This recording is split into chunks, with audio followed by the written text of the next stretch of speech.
Hi, I'm Abby McHugh-Griffa, Executive Director of the Climate Solutions Accelerator. And we have a ton of events coming up next week, so I'm going to briefly run through those, and then I have a few thoughts to share about AI. So, for next week's events, on November 17th at 11 o'clock at the Genesee Co-op Federal Credit Union, we're going to have a press conference to strongly encourage Governor Hochul to sign the 100-foot rule repeal bill. And I'm sure we'll also have some strong thoughts for her at that time about the delayed implementation of the All-Electric Building Act. So if you're feeling grumpy with our governor, please turn out and be part of that advocacy effort. On the following day, on November 18th at 4 o'clock, we are having our annual meeting, and that will be online. And this is where, you can hear about our finances from last year, a little bit of information about our programs, and see who our new board members are going to be. So they will be voted onto the board at that meeting. Again, you can join us online. On the 19th, so the very next day at noon, there's going to be a Color Your School Green webinar focused on how schools can improve their energy efficiency and transition to clean heating and cooling systems.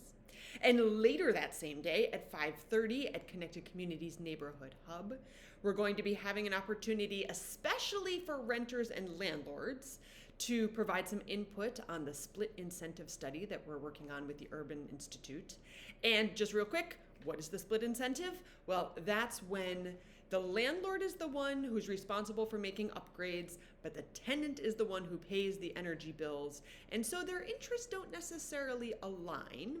So it can be hard to get energy improvements made in rental properties for that reason. And we've been exploring what other places in our country are doing to overcome this problem and what could possibly work here in Rochester. So for information about that, and again, to provide input, especially if you are a renter or landlord, please be there on the 19th at 5:30.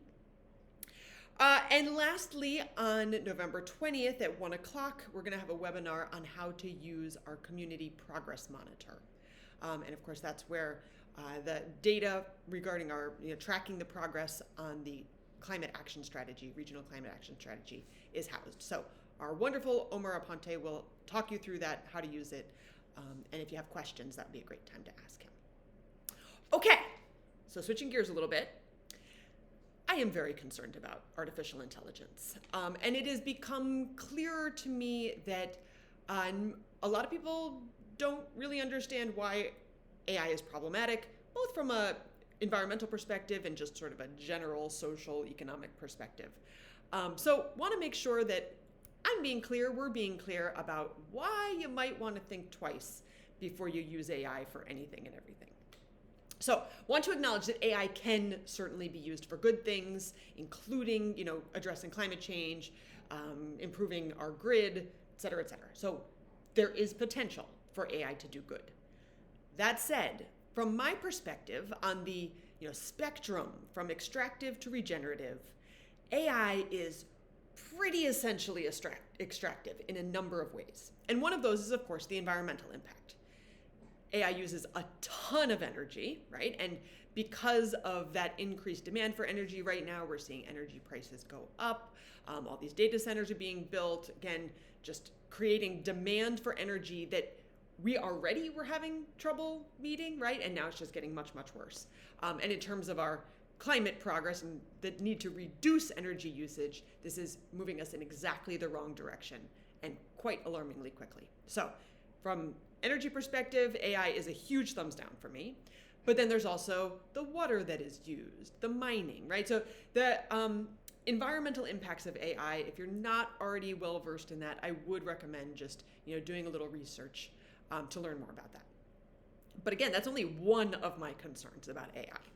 I'm also quite concerned about how it extracts, of course, our data, right? And how it is trained on the creative output of humans from way back when who are not being compensated for that. So again, I would call that extractive.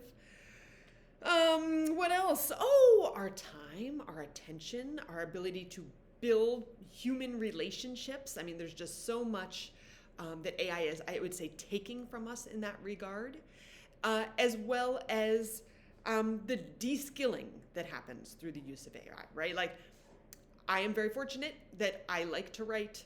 I have the skills to do research and write and process information, and I want my children to have that too. And if they are always just using the shortcut of going to AI, which fortunately they aren't yet, but they're young yet, and certainly other young people are going straight to AI to do their work for them, which just deprives them, from my perspective, of the opportunity to develop those essential skills, critical thinking skills and information processing skills, and of course writing skills, as well as I'm sure lots of others. So the de-skilling that AI is, that implication is super alarming to me. And then, of course, we have to, think about the companies themselves, and that this is essentially just the profit motive, and what that means. All kinds of implications. I don't think big tech companies in general have human well-being as their primary goal. So there's a cause for alarm in and of itself, but also the way that the stock market, I don't know if you've been following that at all, but it does seem like we could be headed for a bubble that would have some very serious financial implications for a lot of people. So personally, not a fan of AI. And I am so fortunate to be in a position where I can pretty much just not use it, right? No one is telling me I have to use it. So I have taken I'm abstaining from AI use. But I know that that's not realistic for everyone. So what does it mean to be discerning about how we use AI? There are certainly, again, ways to use it, better and worse ways to use it.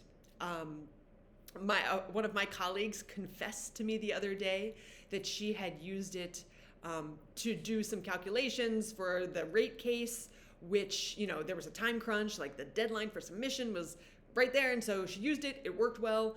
And you know what? To me, that was a smart and responsible use of AI.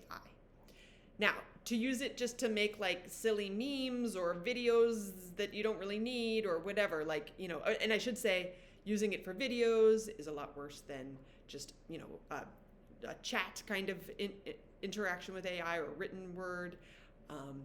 You can also reduce the energy use of AI if you give it a really good prompt, right? Like if you give it a mediocre prompt and then you have to ask it again and again and again to refine it, then you're going to be using, energy for each of those queries.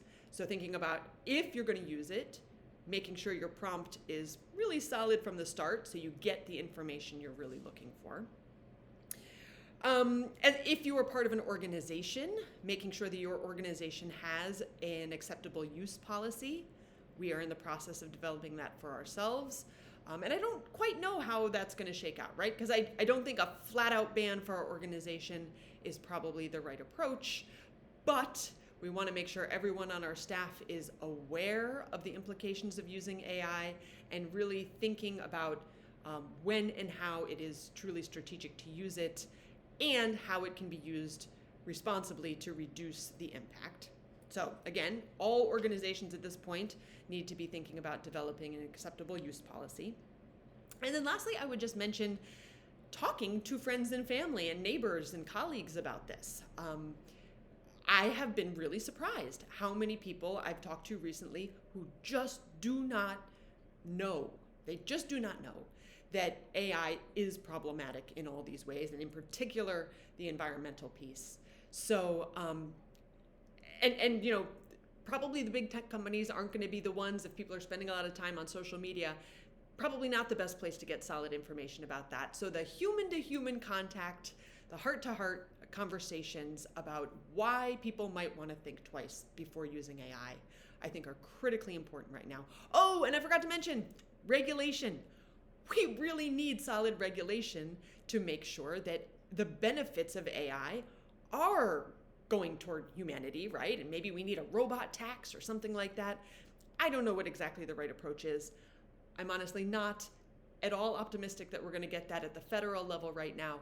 But I do think we'd be wise to push our state elected representatives to get serious about regulating AI. And again, thinking about the build out of data centers and all of that infrastructure that support it. And maybe that's not what is in our community's best interest. Okay, so that's just a few thoughts there. If you haven't done your research on it already, please look into it. Please talk to your friends and family and neighbors about it. And if and when you do use AI, please just make sure you're being discerning about why and how and when. And that's all. Thanks so much. Bye-bye.